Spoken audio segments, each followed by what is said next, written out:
And our next movie is an extraordinary character study named Hard 8. Like Sling Blade, it introduces us to a completely original character and then follows him as we wonder what this guy is up to. The movie begins in a coffee shop in Nevada where a well-dressed stranger offers to buy a cup of coffee for a young man who's broke and apparently homeless. What does he want? At first, we're not sure.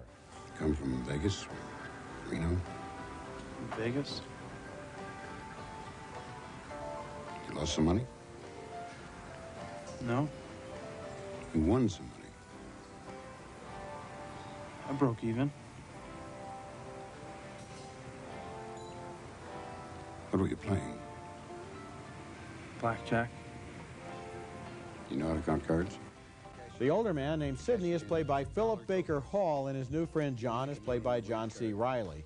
In a casino, Sidney teaches John how to start with $150 and recycle that same amount of money through the teller cages again and again until the house is convinced he's a high roller and they comp him with a free room.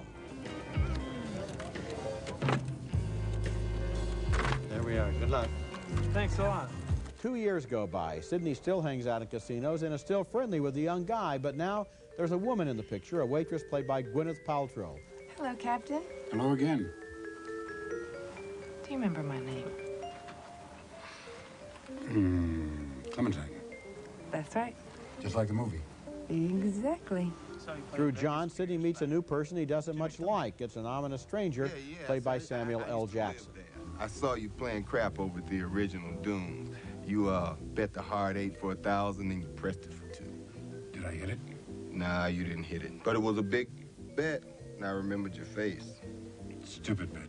Hard 8 is not in any way a conventional thriller or crime story. It's a human interest movie, a personality movie focusing on this older guy named Sidney who has been around and learned the ropes and doesn't like to make the same mistake twice.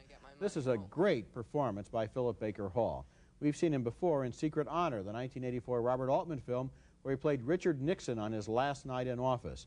Sidney is a completely different character, but the performance is just as fascinating and makes you realize how shallow and easy to read a lot of movie characters are. Yes, I think that Philip Baker Hall is going to get a lot of work off of this film. If it's seen by the right casting agents and, more importantly, the top flight directors in America, they will use this guy because he is mesmerizing. Yes. And also, the director has a great technique, and that's showing us that little transactions, by insert shots, basically, or moves, really mean a lot to people who are desperate. Yes. And that he makes tension out of somebody handing somebody something.